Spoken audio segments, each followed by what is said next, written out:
Why did you want to get into films in the first place? Pourquoi j'ai voulu être metteur en scène? C'est difficile de répondre à une question comme ça. Je pense que c'est un désir très, très ancien d'abord. C'est un désir d'enfant. Et c'est un désir d'expression, enfin un besoin d'expression. Et le cinéma est un moyen d'expression. Et c'est un moyen que je trouve, moi, qui me fascine parce qu'il est difficile. C'est très difficile de faire du cinéma. Were you film struck, a film lover from early on? Durant une période très courte. Enfin, j'ai été cinéphile, je sais pas, quand j'étais étudiant en philosophie, je voyais beaucoup de films, je lisais beaucoup. Et maintenant, c'est terminé. C'est-à-dire que c'est quelque chose qui est passé et je ne suis plus du tout cinéphile. Et d'une certaine façon, je dis ça sans plaisanter, mais je n'aime pas le cinéma. Comme si faire du cinéma, ça coupait quelque chose du regard. Quoi, je pense qu'il y a quelque chose de mort. Et pour moi, les cinéphiles, ce sont des extraterrestres. Et la raison, je pense que c'est parce que je pense qu'un cinéaste, c'est quelqu'un qui doit avant tout vivre en dehors du cinéma. Pour venir au cinéma. Moi, je finis au cinéma, mais sinon, toute ma vie, elle est là, je veux dire, elle est dans l'existence, elle est sûrement pas dans le cinéma. Je ne me repais pas de films de cinéma, je ne vis pas du tout là-dedans. Je n'ai qu'une passion, c'est de faire des films. Well, before you made movies, you studied philosophy and then you taught philosophy. Did you always, while you did this, were you always thinking eventually that you would make movies? J'y pensais sans préjuger de la découverte que j'ai faite, qui est que le cinéma est un moyen d'expression extraordinaire pour la philosophie. Enfin, je pense que j'étais moi très très malheureux finalement dans la philosophie parce que je n'étais que dans le discours. Et le cinéma m'a ouvert sur la vie, mais je sais que les films que je fais, c'est des films qui parlent de philosophie, mais de la façon la plus simple, c'est-à-dire en parlant de la vie. Et c'est comme ça qu'il faut faire de la philosophie. In what philosophy or field of philosophy were you a specialist as a student or a teacher? Essentiellement dans la philosophie grecque, donc toute l'école à la fois platonicienne, Aristote et les stoïciens. Enfin, ce sont probablement les philosophes qui m'ont le plus influencé. Et ensuite, essentiellement la philosophie allemande, Kant, Hegel, qui reste quand même dans la formation d'un jeune philosophe, la pierre principale sur laquelle les esprits se fondent. How did you move from being a teacher of philosophy to a filmmaker? Mais j'ai pas sauté le pas. Je faisais les deux métiers en même temps. Donc d'un côté j'enseignais, donc j'avais des heures de cours avec des étudiants, et en même temps j'ai mis le pied dans la vidéo industrielle. Donc c'est là où j'ai appris la mise en scène. Je l'ai appris pas du tout par le court-métrage, pas du tout par l'assistanat. Justement, j'ai pris un chemin de traverse qui était le chemin justement de la vidéo de commande. Well, how did you first start out making the industrial videos? Commande, c'était un film pour une société de surveillance de banque. Donc il fallait montrer le système de télésurveillance. Donc il y avait un hold-up, donc il y avait déjà de la mise en scène puisqu'il y avait des acteurs. Et j'étais complètement perdu, je ne savais pas comment tourner ça, c'était très compliqué. Et j'ai appris ce que c'était qu'un acteur déjà, j'ai appris ce que c'était qu'une caméra, j'ai appris qu'il fallait choisir un emplacement pour une caméra. If you were a teacher of philosophy, how did you end up making an industrial video? On m'a contacté, j'ai passé une annonce dans un journal en disant que je cherchais à faire de la vidéo, une annonce un peu provocante. Et il y a un type qui m'a téléphoné qui m'a dit ça m'intéresse, qui vous êtes, vous avez du culot, venez chez moi, j'ai un projet de télévision privée. Et il m'a engagé pour concevoir des émissions de télévision de toutes sortes. Donc j'ai commencé par faire une grille de programme. Et puis après, j'ai été assistant sur des plateaux, j'ai porté les sandwichs, comme tout le monde. Et après, bon, au bout de quelques temps, on m'a confié une mise en scène.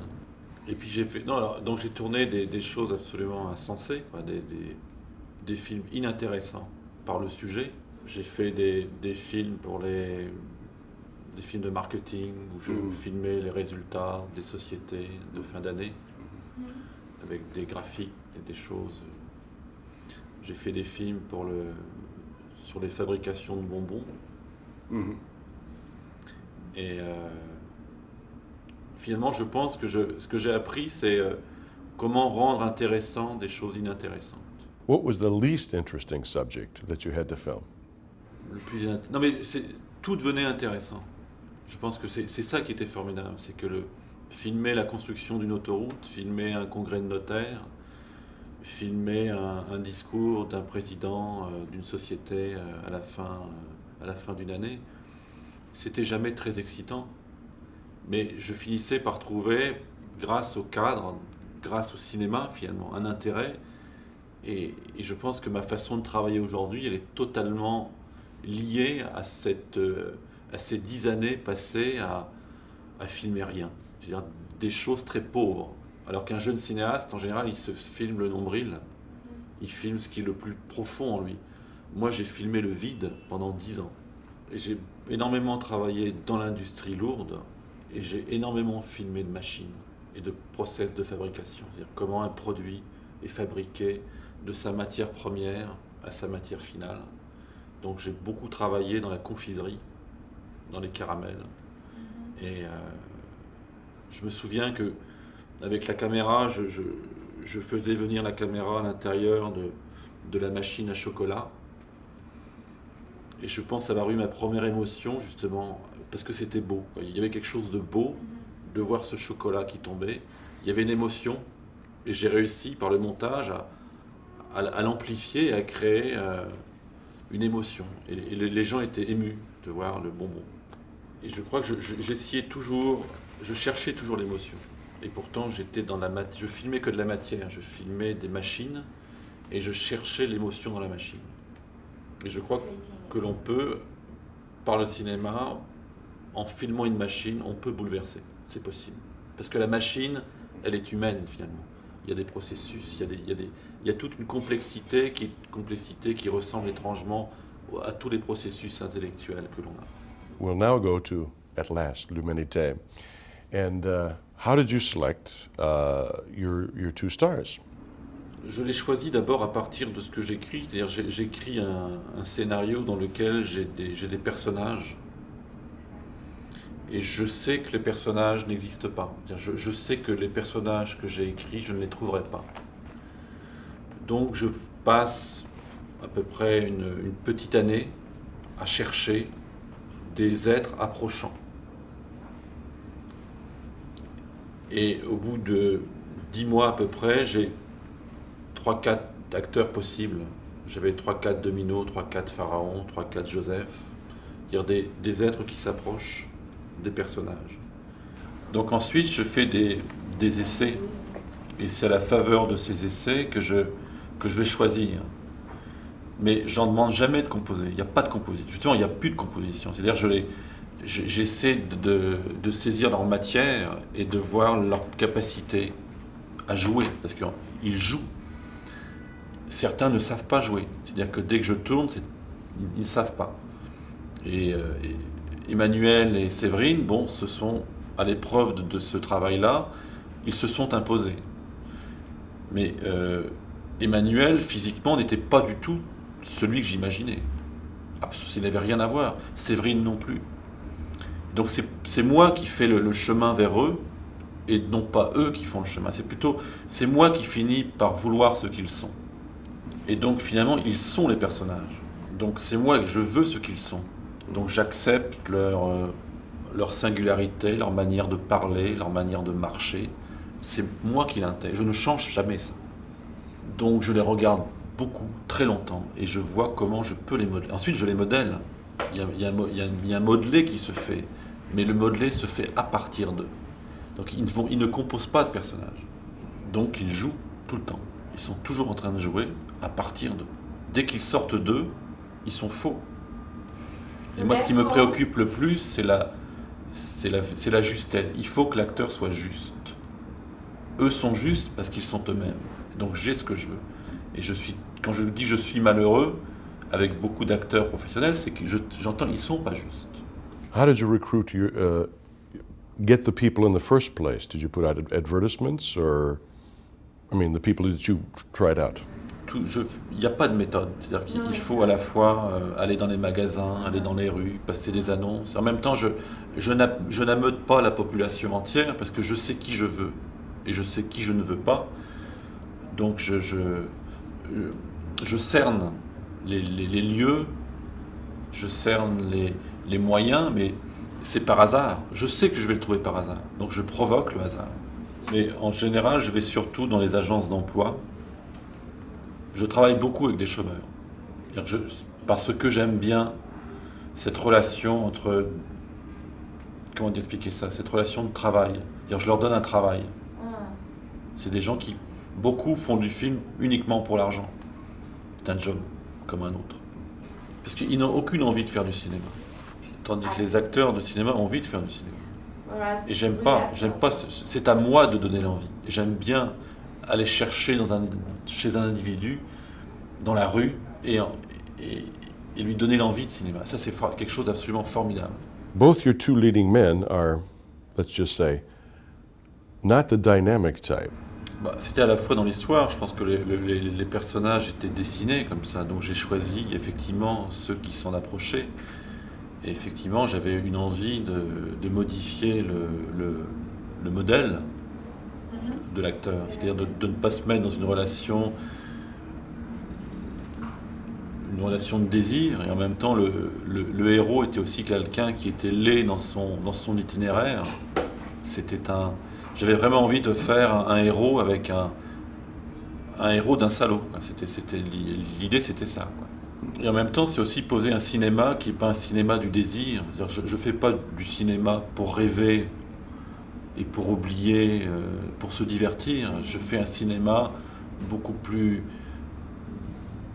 impliqué peut-être politiquement. C'est pas un cinéma aristocratique, c'est-à-dire que le spectateur regarde une star.